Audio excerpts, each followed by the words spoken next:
Estamos de volta com o Religare. Hoje eu recebo o Padre Áureo Nogueira de Freitas, vigário episcopal para a pastoral. Padre Áureo, foi feita uma pesquisa sobre valores e religião para, de certa forma, subsidiar, ouvir a sociedade, né, no que diz respeito a as mudanças da época, como é que a sociedade vê o papel da Igreja Católica, a sua organização, né, seu modo de discutir temas contemporâneos. Qual que era a intenção, né, original ao fazer esse importante trabalho de pesquisa? Esta pesquisa é um instrumental muito interessante. Eu tenho dito que ela está sendo inspirada, claro, pela Quarta Assembleia do Povo de Deus, que já era algo acenado na Terceira Assembleia do Povo de Deus, onde foi feita uma experiência muito interessante de enfatizar a escuta. E ficou muito forte a importância de saber escutar o outro. Isso foi feito no âmbito interno da nossa igreja, da arquidiocese. Mas ali já acenava a importância de fazer um passo maior, de escutar a sociedade, de perceber como que a sociedade vê a arquidiocese de Belo Horizonte. Daí, então, o encaminhamento dessa pesquisa para esse momento atual da nossa ação evangelizadora e missionária, mas que com certeza vai muito além da Quarta Assembleia de Deus, porque é uma pesquisa que traz interessantes e importantes dados e que possibilitará leituras bastante interessantes da nossa ação e diante dos desafios que a sociedade hoje coloca para a igreja como um todo. Sim. Levantados os dados, quais serão os passos, né, para o subsídio da Assembleia e para também a compreensão do cenário que os dados revelam? Então, o guia da Quarta Assembleia do Povo de Deus, o capítulo 2º, ele é uma síntese dos dados desta pesquisa. Esse guia Esse guia já está disponível para todas as comunidades, foi enviado para as paróquias, também está disponível no site da Arquidiocese para ser acessado para aquelas pessoas todas que desejarem conhecer. É uma primeira leitura. Nós não procuramos fazer tanta leitura interpretativa no guia, mas apresentar os dados de modo que os grupos mesmos possam também fazer a sua leitura, contribuir e encaminhar a sua reflexão. Esse é um passo mais no âmbito da Quarta Assembleia em si. E é claro que a gente agora está disponibilizando com assessores que vão nos ajudar a fazer uma leitura mais apurada dos dados, interpretações e perspectivas de encaminhamentos. Sim. E o que dizem os dados inicialmente? Assim, qual que foi a primeira percepção dos dados levantados pela pesquisa, que foi realizada em abril em várias cidades da Arquidiocese de Belo Horizonte? Exatamente. A pesquisa foi realizada no mês de abril, a parte quantitativa. Sim. Em todos os municípios que compõem a Arquidiocese de Belo Horizonte. Foram entrevistadas 2.850 pessoas. Então, uma margem bastante segura das interpretações ali dos dados. É claro que é uma pesquisa que está bem dentro do contexto daquilo que é o Brasil. A gente vê muitas repercussões dos dados similares às pesquisas que também já foram feitas no âmbito da perspectiva da religião. E o que nos coloca diante dessa pesquisa, essa pergunta fundamental, é que, de fato, muitas coisas que ele se constata já vem há uma década acontecendo. E a nossa ação evangelizadora, em parte, consegue responder aos desafios, mas ainda precisa, de forma mais arrojada, estar à frente das perguntas, dos questionamentos que ali brotam dos dados. Sim. Quando, por exemplo, a gente constata que hoje, de fato, a arquidiocese, na sua maioria, mais de 90%, é uma população urbana. Então, daí todos os desafios próprios da urbanidade para a evangelização, para a missão, diante dos desafios da cidade como um todo. Pensar a cidade, os desafios da cidade. Exatamente. E que outros desafios chamaram a atenção do seu vicariato, né, da Arquidiocese de modo geral? Então, quando a gente pensa, por exemplo, ainda no grande desafio da educação, a gente percebe que ainda o nível de escolaridade é muito baixo. Então, como que a igreja pode colaborar e tem colaborado para melhorar, para qualificar a educação dos jovens, dos adultos, da nossa sociedade?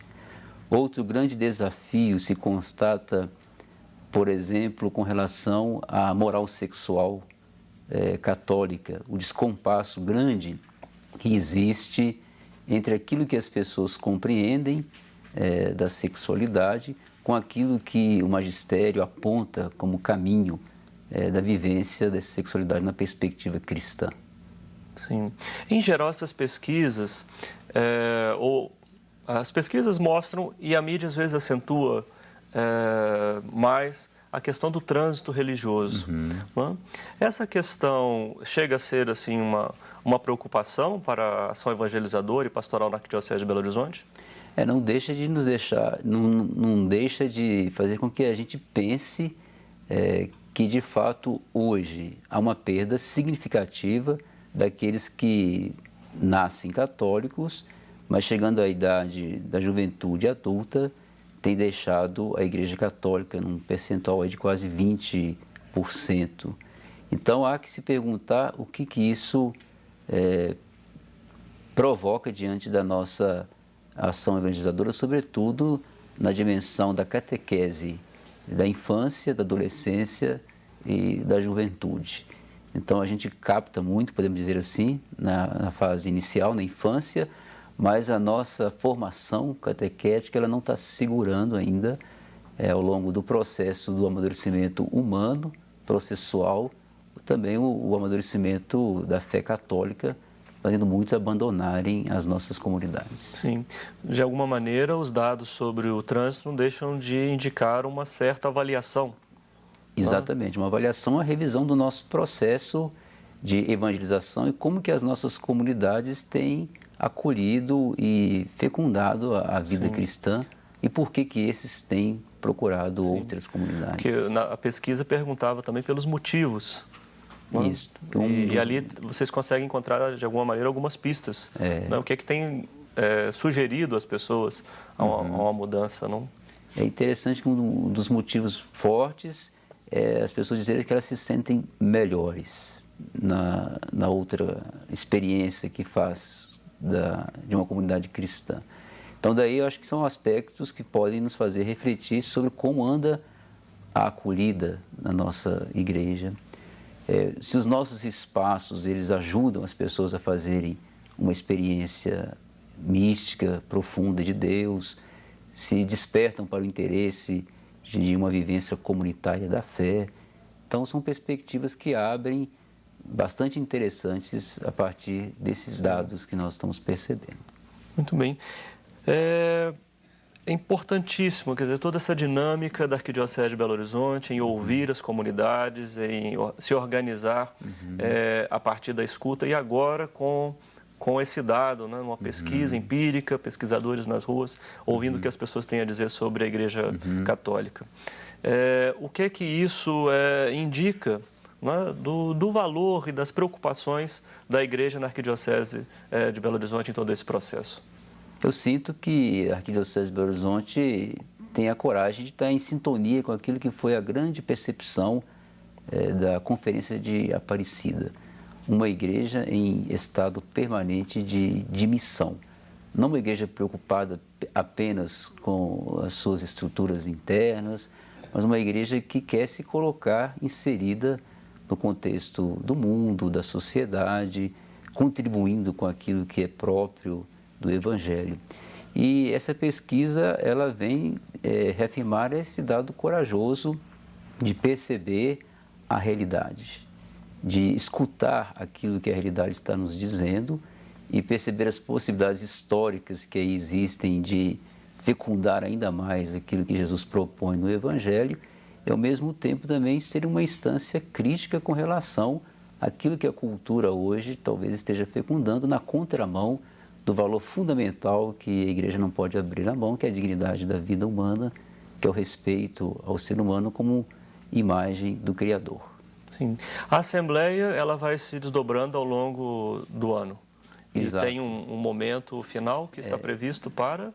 Então, ela tem um momento conclusivo que será no dia 8 de dezembro. Sim. Quando então o arcebispo, como representante do primeiro responsável pela arquidiocese, vai lançar oficialmente as diretrizes da ação evangelizadora da arquidiocese e os planos de ação pastoral das regiões episcopais.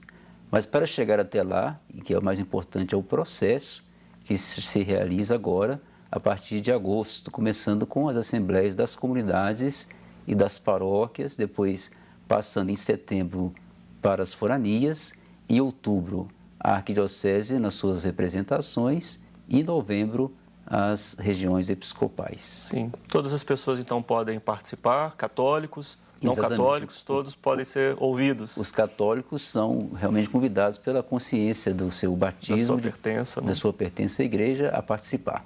E aqueles que desejarem participar como ouvintes também são convidados a estar conosco nesse processo. Muito bem. Padre Áureo, muito obrigado pela sua participação aqui. Sucesso a todo esse processo. Uma alegria também poder colaborar em todo esse caminho. O Religar é um projeto de extensão do programa de pós-graduação em Ciências da Religião da PUC Minas. Para saber mais sobre os nossos cursos de especialização e mestrado, rever esta entrevista, ver fotos de bastidores e saber mais sobre o nosso convidado, também informações sobre a 4ª Assembleia do Povo de Deus da Arquidiocese de Belo Horizonte, você pode também acessar a nossa página pucminas.br/ppgcr. O Religário de hoje fica por aqui. Um abraço muito cordial e até a próxima semana com um novo Religário, Conhecimento e Religião.